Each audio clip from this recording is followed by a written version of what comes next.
Hola, ¿cómo están? Entramos entonces al teórico 8 de Semiótica 1, Semiótica de las mediatizaciones en época de plataformas. En este teórico vamos a continuar sobre el fenómeno de la mediatización, pero vamos a trabajar un poco algunos conceptos generales sobre mediatización, el proceso de constitución de los medios masivos y especialmente de eso que se puede llamar como el sistema de comunicación mediatizado. Y luego vamos a abordar las relaciones entre mediatización y política y los cambios que se han dado. Va a ser un teórico corto y que va a tener referencia a un texto de Fernández, no de José Luis Fernández, sino de Mariano Fernández, de 2014, donde hace justamente como una revisión conceptual acerca de el concepto de mediatización. Y me pareció interesante comenzar como con dos acercamientos que plantea justamente Fernández en relación con el concepto de mediatización. El concepto de mediatización es como un concepto múltiple, podríamos decir, ¿sí? Es un concepto que, por un lado, está identificado con la constitución de los medios de comunicación, pero por el otro también define una perspectiva teórica, una perspectiva de análisis, ¿sí? Pero por otro lado, también el concepto de mediatización, vamos a ver, se relaciona con un proceso histórico, es decir, con un proceso que en algunos casos se piensa como en una serie muy larga y en otros casos en una serie mucho más corta, es decir, como un proceso que se despliega en diacronía, ¿sí? En el paso del tiempo. Pero por otro lado, también cuando nos referimos a mediatización, lo pensamos en términos sincrónicos, es decir, como esa suerte de contexto, ambiente, de la que veníamos hablando en los teóricos anteriores. Vamos a referirnos un poco a algunas concepciones de un conjunto de autores de Europa del Norte, que en las últimas 2 décadas, principios del siglo XX, un poco antes, han comenzado a desarrollar los estudios de mediatización específicos, y que toman el concepto de mediatización de un concepto que viene, digamos, del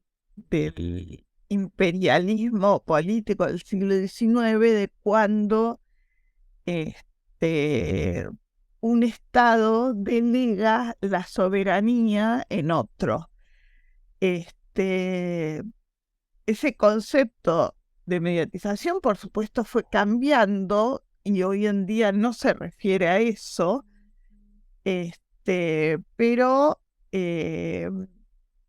es interesante pensar que esa idea de delegación de soberanía aparece muchas veces ligada a esta concepción de la mediatización como todopoderosa, que hace que diversos fenómenos de la vida social aparezcan como subsumidos frente a su poder, ¿no? Qué sé yo, el proceso de socialización, el funcionamiento de la familia, el funcionamiento de la escuela, el funcionamiento de la política, etcétera. Cuando estos autores, como por ejemplo Krotz y Yarbar, piensan el fenómeno de la mediatización, lo piensan como un metaproceso característico de la sociedad occidental. En el caso de Krotz, lo plantea como equiparable a esos grandes procesos que viene sufriendo la sociedad moderna, como el de globalización. Es decir, un metaproceso se refiere a que es un proceso justamente que tiene una duración y que afecta diferentes dimensiones de la vida social. Si pensamos en el caso de Yarbar, Yarbar también entiende que la mediatización es un proceso social propio de la alta modernidad, equivalente a la globalización, a la urbanización, a la individualización, y es un proceso por el cual los medios comienzan a desvincular las relaciones sociales de los contextos inmediatos y a revincularlas en contextos más amplios. Esta suerte como de doble movimiento que piensa Yarbar de desvinculación de las relaciones sociales de los contextos, podríamos decir, cara a cara, inmediatos, donde se comparte tiempo y espacio, y luego una revinculación en contextos más amplios, está muy relacionada con ese fenómeno de la mediatización del que veníamos hablando como un proceso de comunicación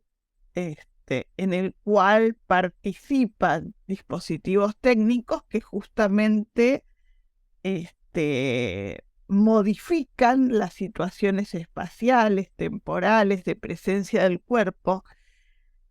y que, como decíamos, producen efectos de transformación tanto a nivel perceptivo, socioindividual, como a nivel social general. En el caso de Verón, plantea que estos procesos son funcionamientos de ruptura de escala, digamos. Justamente la ruptura de escala tiene que ver fundamentalmente también con condiciones, digamos, de presencia pública de los discursos mediatizados, y por otro lado como de descontextualización del sentido, justamente, porque, como planteaba Yarbar, desvinculan las relaciones sociales de sus contextos inmediatos. Por lo tanto, vamos a ver que hay que pensar a los fenómenos de mediatización como un proceso propio de la sociedad moderna, en el sentido en que lo piensan estos autores nórdicos, que es un proceso de constitución y autonomización de los medios respecto de otros sistemas sociales, ¿sí? Por cierto, hay autores, hay sociólogos, muchos muy reconocidos y que se encuentran como en el centro del desarrollo de la sociología como ciencia social, que plantean justamente que una de las características de la sociedad moderna es, en términos, por ejemplo, de Weber, la separación de las esferas, ¿no? En términos de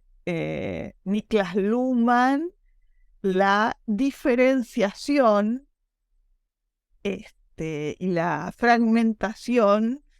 en diversos subsistemas sociales, uno de los cuales va a ser el sistema de los medios de comunicación, pero que no es el único sistema. Se van a constituir otros subsistemas sociales como el sistema político, el sistema de la educación,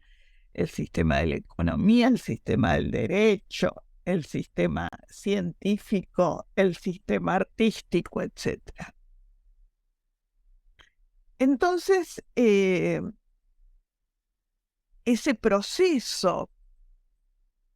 de constitución y autonomización de los medios es pensado en relación con diferentes escalas históricas, podríamos decir, escalas temporales, duraciones. Por un lado, podríamos pensar una serie larga, de larga duración, que es el modo en que lo pensó Verón en sus últimos desarrollos, especialmente a partir de la publicación en 2013 de la Semiosis Social 2,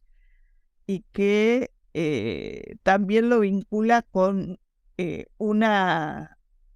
digamos, una reflexión entre la semiótica, la mediatización, con una base antropológica, podríamos decir, ¿no? Y plantea entonces que el fenómeno de la mediatización es un fenómeno de larguísima duración que forma parte de la evolución humana, ¿no? Y que, digamos, que hace, como planteábamos en nuestra primera clase sobre mediatización, que podamos, por ejemplo, conocer sociedades desaparecidas gracias a la mediatización de sus discursividades en formas de imágenes, en formas de escritura. Pero podemos pensar también esos procesos de larga duración de las mediatizaciones en otros autores, como por ejemplo al que ya nombramos en relación con lo que después fue la ecología de los medios, como McLuhan, que entendía justamente que los medios son extensiones del hombre, ¿sí? Y que entonces forman parte como de ese proceso de larga duración de la historia humana. Otros autores, muchos también vinculados con la antropología, plantean esta idea de que los medios, o incluso lo piensan en términos de, a veces, de un concepto más amplio, que es el concepto como de tecnología, que acompaña la evolución del Homo sapiens, y que forma parte de su historia como especie, digamos, que no se puede separar la historia de la especie humana del proceso de mediatización. En cambio, hay otros, como veíamos, los autores que nombrábamos antes, que lo piensan como un proceso situado en términos de tiempo y de espacio, que es un proceso común de la alta modernidad, que se origina fundamentalmente en Europa, y en los estados-nación modernos, y que es equiparable a esos otros procesos similares como la urbanización, es decir, como ese pasaje paulatino de la vida rural o en pequeños pueblos a las grandes ciudades, y la caracterización, digamos, de la vida urbana como la vida moderna por excelencia, o la globalización que planteábamos de la mano de Crotz, es decir, ese proceso por el cual, digamos, eh, que también planteaba McLuhan, ¿no? El de la aldea global, un proceso por el cual eh, esos espacios que eran enormes y que estaban distanciados los unos de los otros, y donde era muy difícil, digamos, conocer lo que sucedía en otros lugares, empiezan a convertirse en un espacio como más asequible, más pequeño, digamos. Y también como el otro proceso muy fuerte de las sociedades modernas, que es el proceso de la individualización. Eh, es interesante en este sentido plantear que frente a esas dos perspectivas, eh, en términos fundamentalmente analíticos y teórico-metodológicos, podríamos pensar lo que plantea José Luis Fernández, que eh, la, la mirada en términos de larga duración puede llegar a, en el análisis, hacer perder em, la descripción y la explicación de las novedades y de las transformaciones que se sucedieron en tiempos más cortos, y que definitivamente marcan también como una aceleración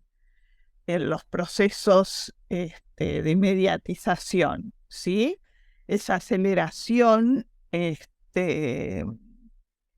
parte, digamos, de nuestro análisis. Y entonces, si bien entendemos las mediatizaciones como justamente ese proceso de larguísima duración que forma parte de la evolución humana, nuestro análisis es un análisis en una perspectiva temporal mucho más corta, ¿sí? Que justamente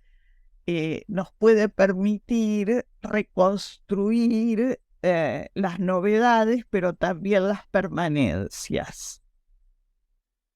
En ese proceso, podríamos decir, más corto, es importante entender que algo que sucede en la sociedad moderna industrial, es que justamente se produce ese fenómeno de autonomización y constitución de las grandes instituciones mediáticas respecto de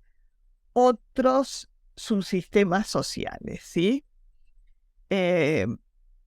Si pensamos, por ejemplo, en la prensa del siglo XIX,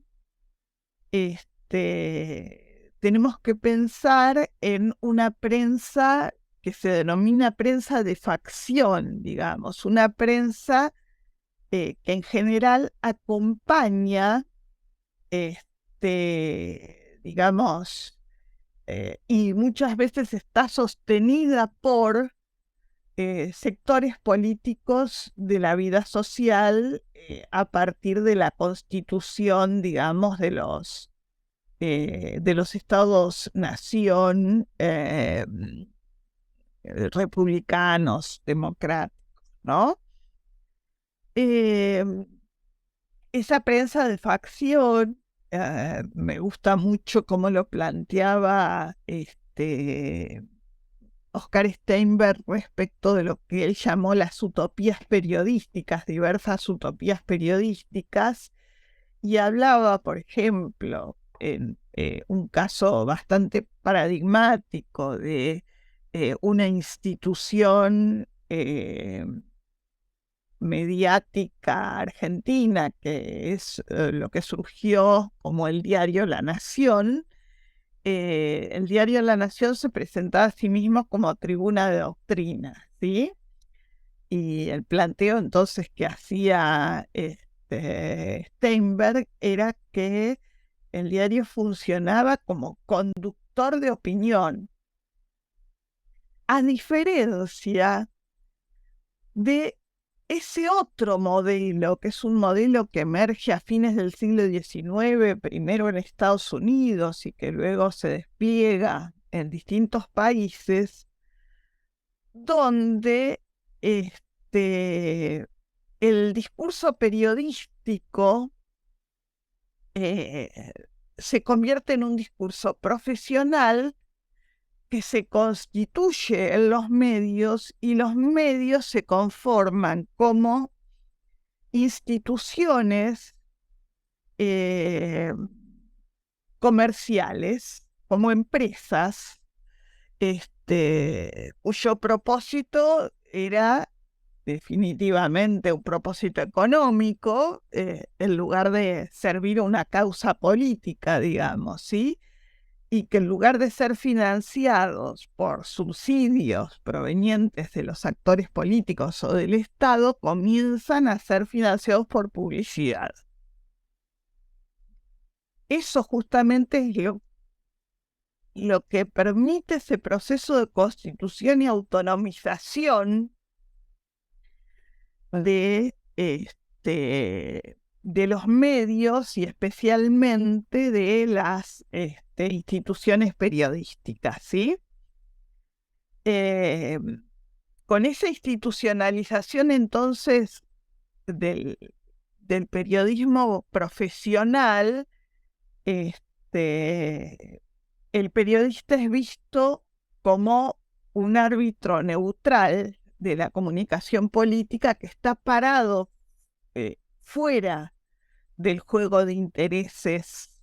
diversos, y que provee información desvinculado de las luchas partidarias, ¿no? Eso, por supuesto, constituye lo que va a ser como la gran utopía periodística del siglo XX, que Steinberg llama la utopía de la transmisión de información, que implica que la institucionalización del periodismo profesional empieza a ser modelado por nuevos valores como la objetividad, la neutralidad, la independencia, ¿sí? Plenamente como canal que transmite información, ¿está?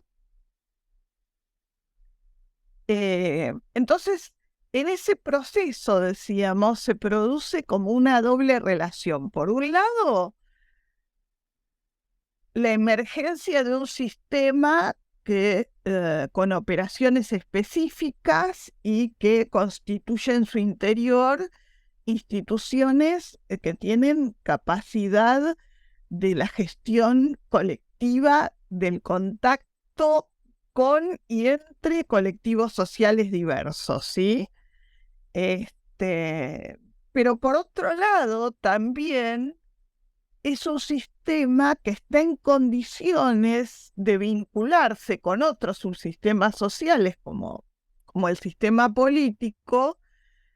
pero ahora desde una posición, podríamos decir, privilegiada y diferenciada en relación justamente a esa capacidad de contacto, de gestión del contacto social, ¿sí? En ese sentido, vamos a cerrar, digamos, este teórico corto, pensando en función de esos tres actores que planteábamos como centrales justamente para el desarrollo de nuestro trabajo de investigación anual.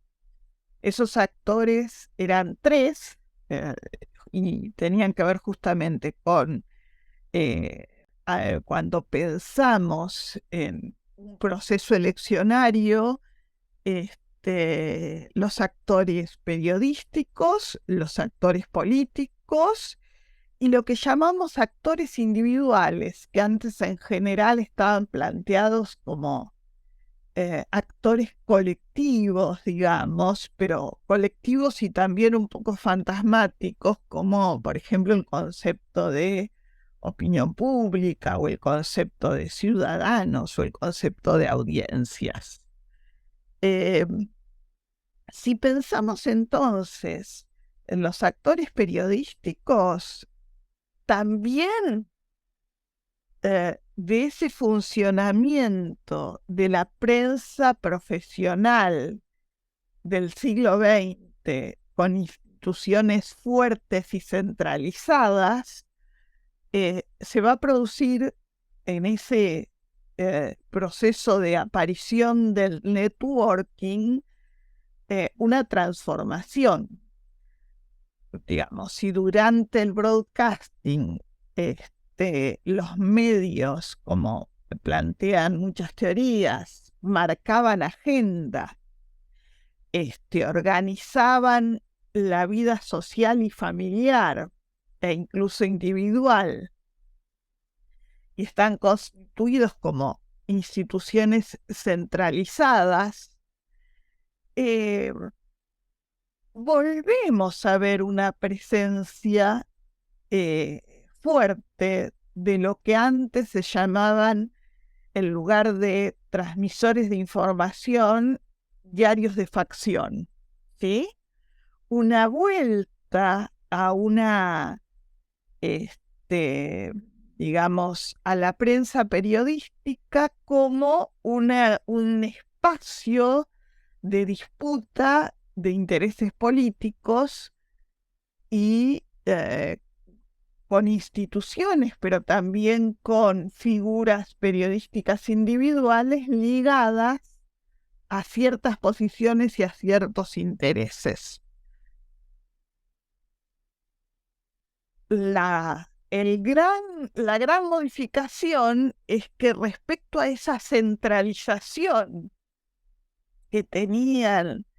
los medios en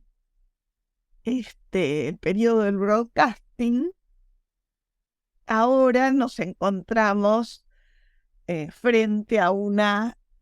diversidad, descentralidad, un acrecentamiento de la complejidad y donde esa construcción de agenda ya no se ve como de modo tan directo y tan transparente, ¿sí? Por otro lado, digamos, el lugar que ocupan las plataformas y las redes sociales en este aspecto es central, digamos, ¿no? Por otro lado, si pensamos en términos de los actores políticos, también hay un proceso de transformación, de metamorfosis, pero también ese proceso ha sido marcado como de crisis, por el cual se pasa de partidos políticos fuertes a una crisis de representación de esos partidos políticos ligados a diversas causas, ¿no? Por un lado, también la política se constituye como un fenómeno profesional y eso va generando también como un proceso de autorreferencialidad de la política y de distanciamiento respecto de la sociedad en general, y eso implica, y en nuestra historia reciente en Argentina se ha observado mucho, una deslegitimación de los partidos políticos y también una crisis general de los diversos actores políticos tradicionales, como por ejemplo los sindicatos. Y por último, y esto también lo veíamos en relación al fenómeno de la renuncia a las candidaturas presidenciales de dos actores políticos centrales de la política argentina, como el presidente y el jefe de la oposición, para las nuevas elecciones, como un proceso de personalización de la política. En buena medida vinculado justamente a esa estructuración que empieza a generar la mediatización de esos otros sistemas sociales como el sistema político y esa transformación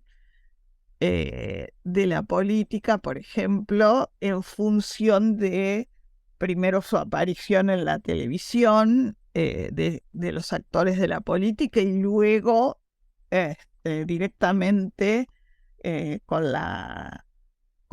presencia de las plataformas, que a diferencia de la aparición en la televisión, que siempre está coordinada y mediada por el discurso periodístico, en este caso, digamos, no hay mediación alguna, ¿sí? Hay una presencia de esos actores políticos individuales directamente, desde su individualidad en,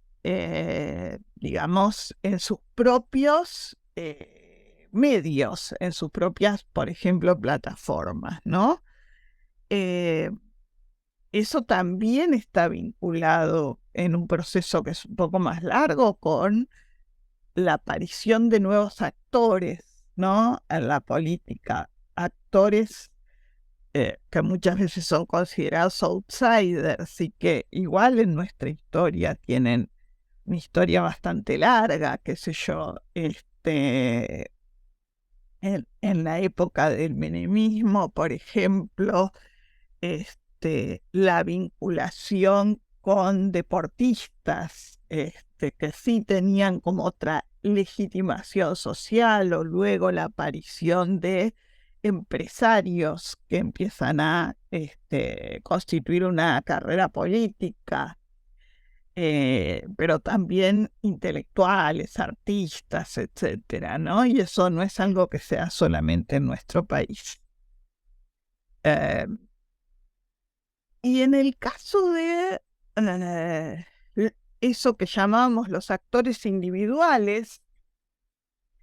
podríamos decir que también hay como una transformación muy importante que está ligada a ese proceso que va de la constitución de un electorado fiel a un partido político a un electorado fragmentado y volátil, ¿sí? Cuando los partidos políticos tenían la legitimidad de representación social que no tienen ahora en buena parte del siglo XX en un país como el nuestro, por ejemplo, esos grandes partidos políticos tenían un electorado con una identidad propia que, digamos,